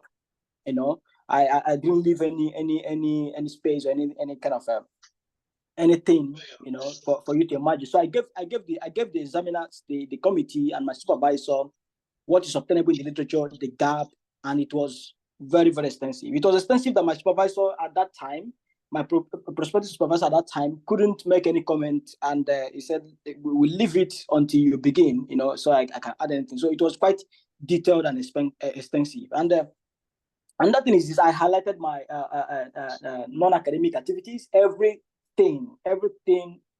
I could remember I was involved in, you know, I highlighted it. And one thing again is this, I didn't just highlight it, I try to string it in a way that it connects to research. You know, I try to show how it is important to my research, how it's important to, you know, my program. So it was that very thing. And again, the last one is that I had a strong recommendation. I mean, the two guys that recommended me, they wrote quite strong thing for me. They know me very well anyway, and they weren't they didn't mind any works, and they were just very generous, you know, in their description of me. So it's one thing. These are the things that stood me out. I think. Yeah, thank you so much. That's so powerful. Yeah, taking it personal. You put everything you remembered. So please, I hope we are all jotting down this point from Mr. Chigbu. It's actually quite rich. So for me, what actually made my application unique? I would like to say unique, just competitive, was my academic achievements. Actually, that's like a summary of what's made my outstanding. It was my academic achievements, because as of the time I had my interview, speaking to the professors, they were like, wow, this is good. Even there were just a lot of questions on how were you able to achieve this and this within this timing. So yeah, it was just my academic achievements and how I was able to go along during the course of my interview. So you need to be able to discuss and talk and smile and express yourself. Be confident. Yeah. So all those things made my application. So when my supervisor was putting in for me, he was putting in with full confidence because I had already reflected that. Aside from that is, don't look down at yourself for any reason. Just know you are capable. Yeah. So that is it. So the next question, please. Okay, what are the best practices in securing a PhD supervisor to support an application? Okay, sir, what do you have to say? I think the one of the best practices is beginning now. You know, coordinate the professors. You know, start going to the respective websites, look at the faculty, you know, their profile, you know, and start code mailing them. You know, you should have started by now, but then you can, now is actually also the right time. You know, code mail them, tell them, show your excitement, your enthusiasm, your research interest, and what you want to do. You know, I think in writing to my professor, I told my professor, okay, that I've seen what you have been doing, and I think that your findings can be extended in this area. That was what my words, you know, precisely. I think your findings can be extended in this very area, and you know, I could think, you know, if you're a professor and somebody said, I want to extend your findings, it's something motivating. So I was like, okay, your findings could be extended in this area, and that was it. And again, is this. Show genuine interest, be very professional. You know, in Asian culture, it's more like an African culture. So you can, in your email, start with dear professor. I always advise, you know, unless the person replies that you can call me this or that. So you just have to maintain that. So I think that's the thing. And let me also say here, align your interest with that of the professor. You know, don't say I studied this thing and my research focus in my master's or my undergraduate is this.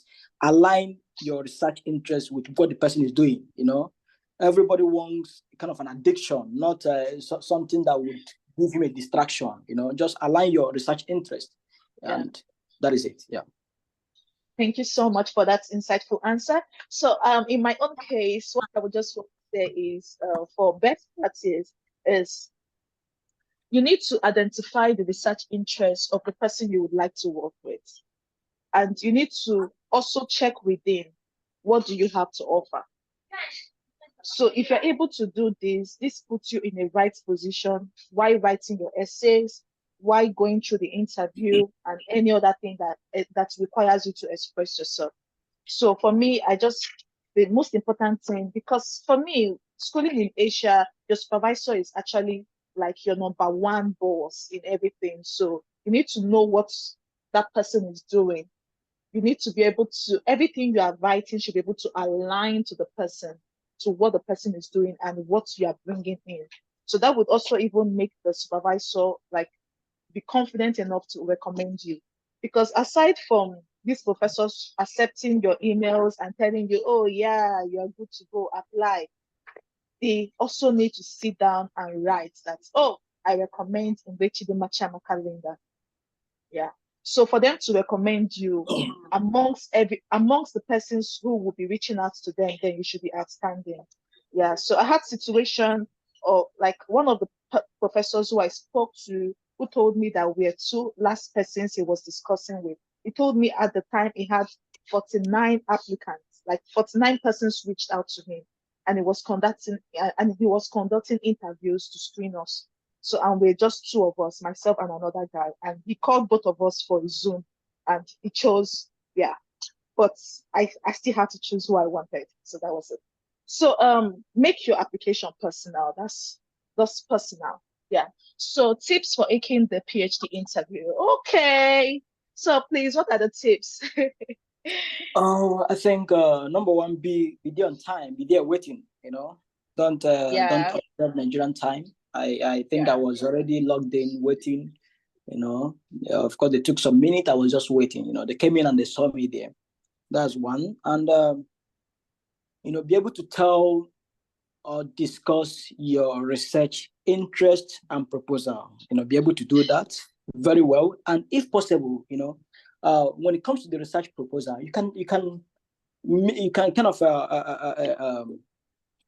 done it with some timeline. You can tell that your literature review, when you're talking about literature, your review of literature or your introduction, the methodology you're going to use, you can actually say that by so time, by the end of first semester or by the end of second semester, work with timeline, more like as though you know what you intend doing, by so time I should be done with this, and by so time I should be done with this, at the beginning of my third year, I should be done with every of these analysis of that. You'll be able, a kind of simulation, you simulate your PhD program, like already what you want to do and when you want to complete each goal. That is that. And also endeavor to ask questions. Asking questions show excitement, it shows enthusiasm. Ask questions, it shows that you're interested. You can ask them about the departmental or supervisor's expectation. What do you expect from me? What do you expect from a PhD student? At so level, in year one, what do you expect? Second year, what do you expect? In third year, what do you expect? And ask them if there are research priorities for the department. You can also ask them if there are personal development program or mentorship program. I mean, just ask a question. Ask a question. Show excitement. And in the whole of everything, this is an interview, so you have to be articulate. You have to speak boldly and with a little bit of excitement. Don't just be calm. Don't just feel that okay, I don't want to show excitement. Show real excitement. Let them, even if just show excitement. That's just it. It will sound very convincing that you know what you want.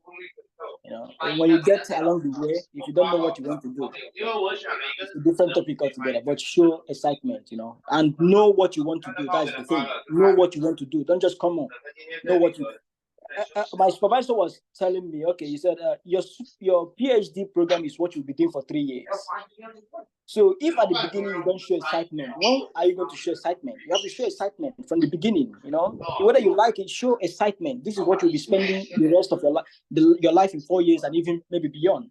So that is it. Yeah, thank you so much for that. So the only thing I would just want to add is take a little time to check up recent publication or work by the professor you're intending to work with. So check up the recent work they are doing in their lab so that you can be able to answer 1 or 2 questions. And mind you, no answer is 100% incorrect.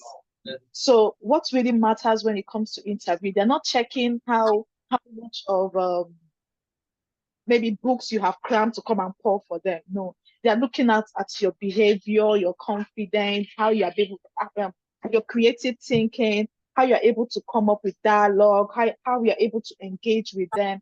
All these things are things they are checking. Your body language. Do you smile when talking, or you are just frowning and you will come and set their lamps on fire? Don't mind me. That's on the lighter note. But demonstrate creative thinking, motivation, and passion while going through the interview. So any other, Mr. Chigbu, please. Okay. Any I other think, of you? yes. Huh? I think one thing I enjoyed during my application was peer feedback.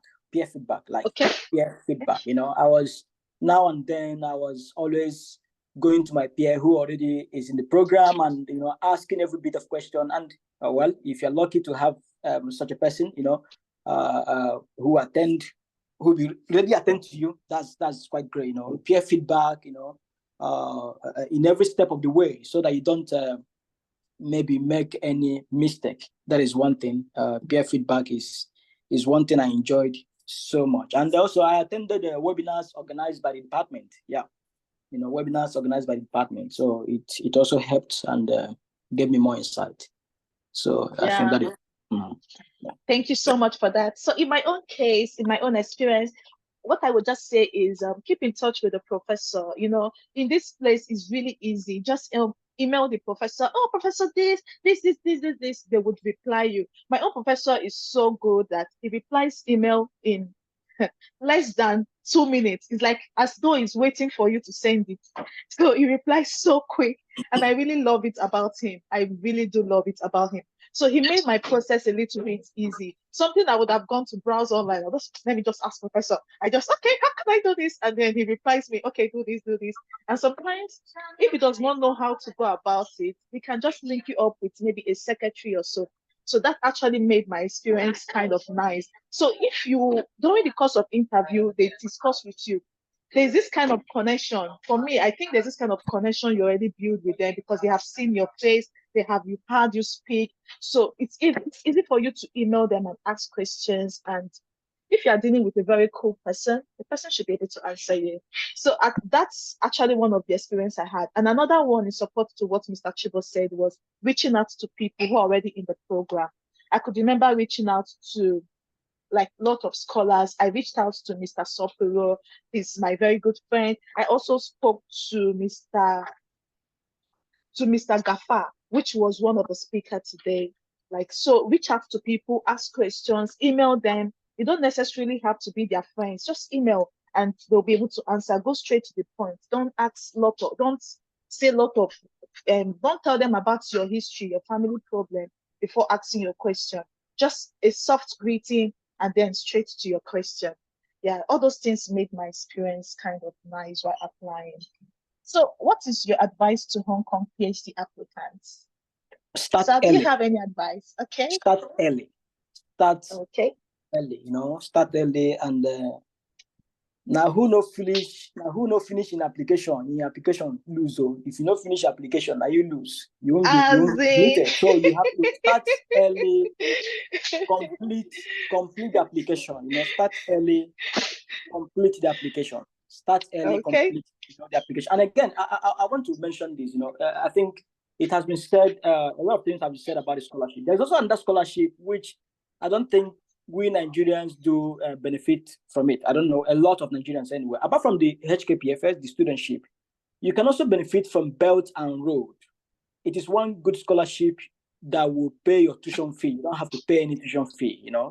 The moment you are, if you're given a studentship anyway, if you're not able to get the HKPFS, if you're given a studentship, I think your professor can nominate you, or the department can nominate you for the Belt and Road. You also have to write a different kind of essays, and if you're able to get it, it will give you a soft landing when you begin your program. So all the best, start early and finish your application. And finishing means also communicating with your recommenders, your reference early on time, so they can turn in their reference letters. So that is it. Finish your application. Okay.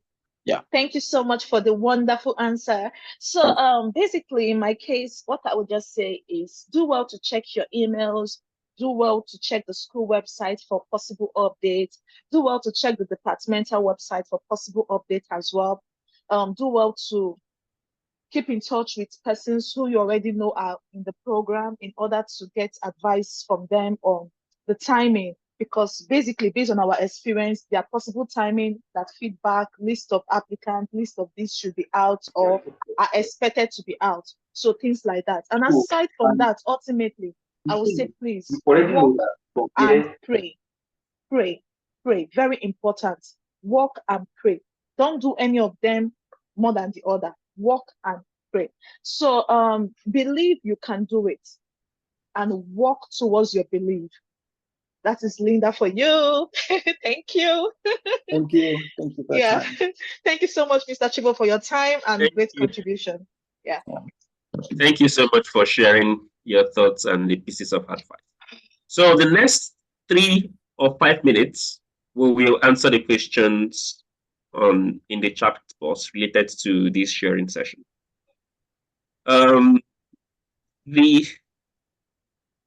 The first question is,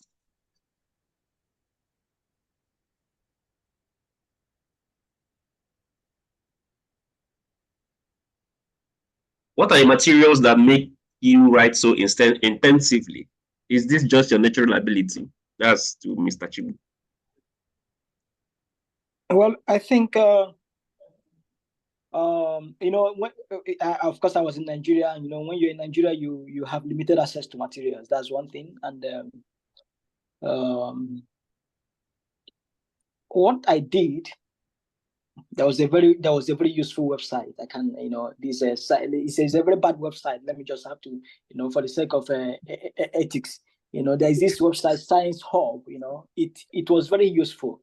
I had to download all the materials I need because I didn't have access. My university didn't subscribe to any, so I used Science Hub, to get these materials. And I was also asking my peers, like I asked Sopriti, who also gave me materials, So I had extensive material using Science Hub and using other repositories, So I was able to.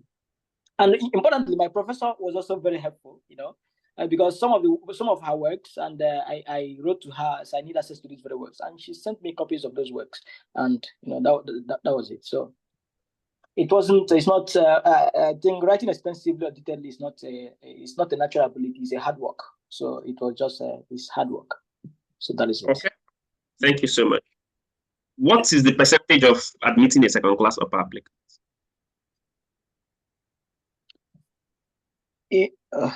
I think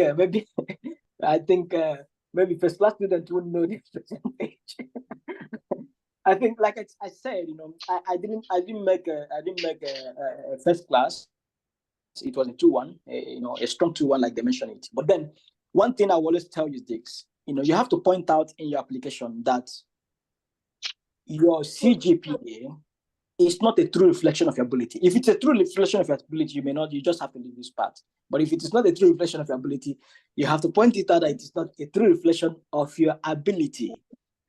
Given by such exigencies and matters or whatever, it is very important. So, like in PolyU, which is my university, we all compete for the HKPFS. That is the whole application. We all compete. You apply for HKPFS. So, if you're not giving the HKPFS, you are now giving the studentship.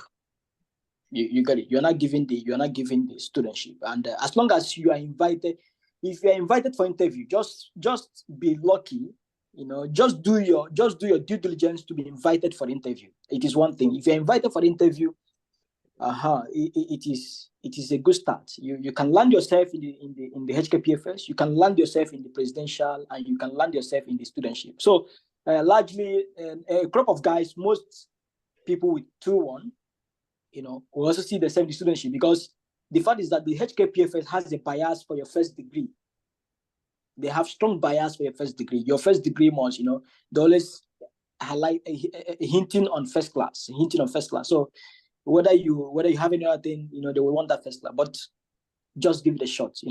Apply, finish your application. If you don't have the HKPFS, you can have the studentship or the presidential, which is also very good as the HKPFS. Yeah, like Mr. Chigbu said during his sharing session, if you don't have a first class, I think one thing that can save you is your proposal, and that will make your supervisor to be interested in the proposal. If he or she is interested in the proposal, then he can try as much as possible as he or she can to, push you forward and make sure that you get the studentship. So that's why you have to also focus on aligning your research interest to what the professor does.